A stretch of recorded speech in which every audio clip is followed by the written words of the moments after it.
The chairperson of the African Union Commission, Moussa Faki Mahamat, appointed the first ever African Union Youth Envoy and AU Youth Advisory Council. 8 young leaders from across the continent will form part of the inaugural African Union Youth Advisory Council. The group will drive and advocate on youth development issues central to the work of young people in the AU and to support the African Union Youth Envoy, Ms. Chebbi. Now, Dr Shakira Choonara will be flying the South African flag high as the only representative from the country to be appointed as a member of the council. We are joined now by Dr Shakira Choonara, the African Union Youth Advisory Council member. Good evening and thank you for joining us. Evening to you, Mahindra, and great to be here. Well, now you've got quite an impressive CV. You've been through quite a number of positions as you come along. Would you like to tell us a little bit about your journey? It's been quite an exciting journey. I mean, I come from very humble beginnings. I went to Vista University in 2008 and then finished my PhD in public health 2 years ago. So my core interest is in public health.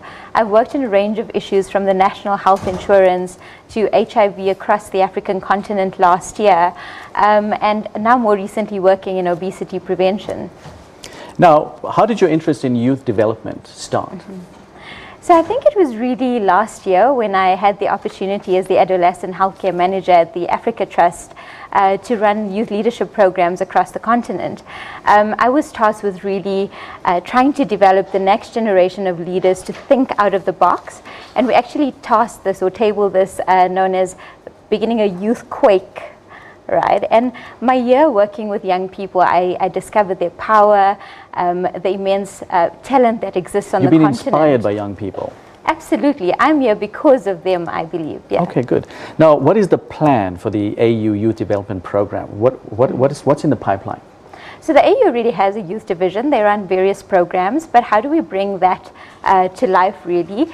And through this advisory council, I think it's something which is very historic, right? It's the first official structure within the AU. There isn't much clarity yet, but we are really thinking of a roadmap for the next 2 years. So what exactly will we be doing? How will we be doing it? In terms of a personal sort of mantra that I'm going into with this. What do you have in mind? One, we need to create a responsive African Union, so we need to take the African Union closer to young people. How many people identify with it, right? Yes. Secondly, we need to make it a mechanism for young people to have their voices heard, to influence policies. The majority of this population on the continent is young people, and how do we have the AU actually speak to the young people? Absolutely, and you picked on a very important point. The majority of people, the population in Africa, are young people. And what is it that, a body like this, and what is the AU doing? So this is actually fantastic direction. Youth development projects. Are there any projects that you have earmarked that you'd like to bring to the table? The one I'd definitely like to bring is vulnerable youth. Next year, the AU has marked refugees and internally displaced persons as the theme of the year. But besides just refugees and internally displaced youth, I'd like to bring youth with disabilities to the table and women's rights issues as well. Okay, so now looking at vulnerability, etc., but there are other issues, the other challenges that the youth are facing. For example, HIV/AIDS. Large portions of the population are being decimated because of this. What are you thinking what are you thinking as interventions that are possible that you could bring into this? I mean, I challenged this. So I've had a couple of interviews, and apologies to everyone for saying this again, but I think that education is where we start, right? Yes. The fact that so many years after independence in so many African countries, we don't have roads, we don't have proper infrastructure for schools, that is a massive problem. And until the youth are educated, we cannot hold our governments accountable. We cannot be employed or any other issue. So that will be the main area of focus, I think.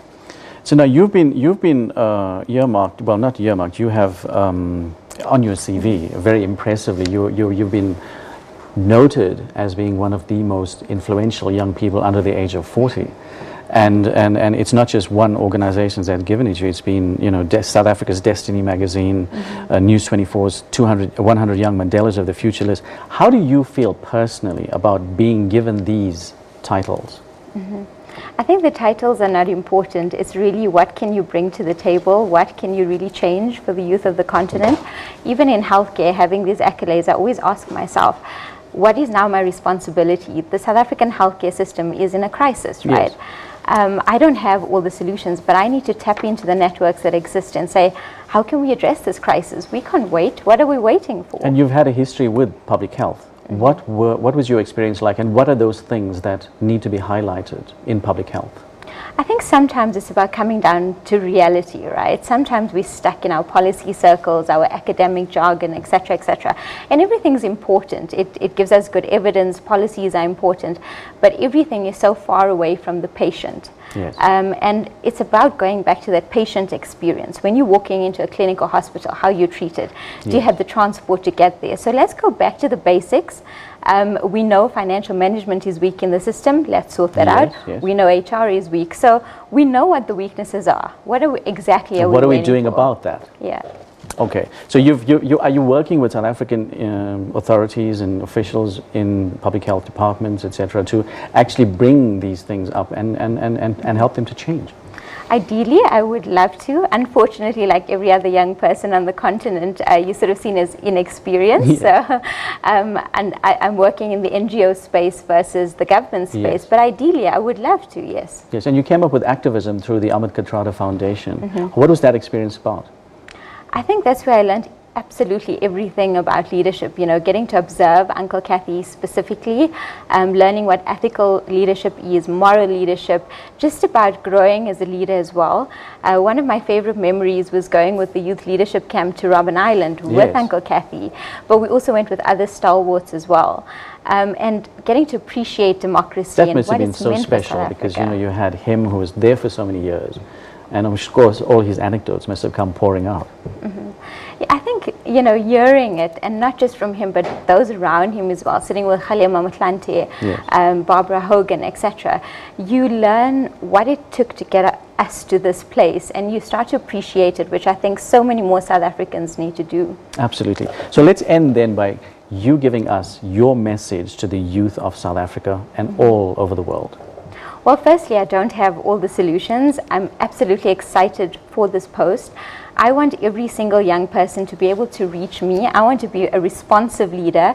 I want to work together with the youth. Come up with ideas and solutions, because often we demand to be in spaces, but what are we really bringing to the table?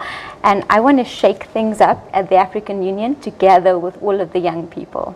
Well, thank you very much for joining us tonight, and we wish you everything of the best in your future endeavors. Thank you. Sure.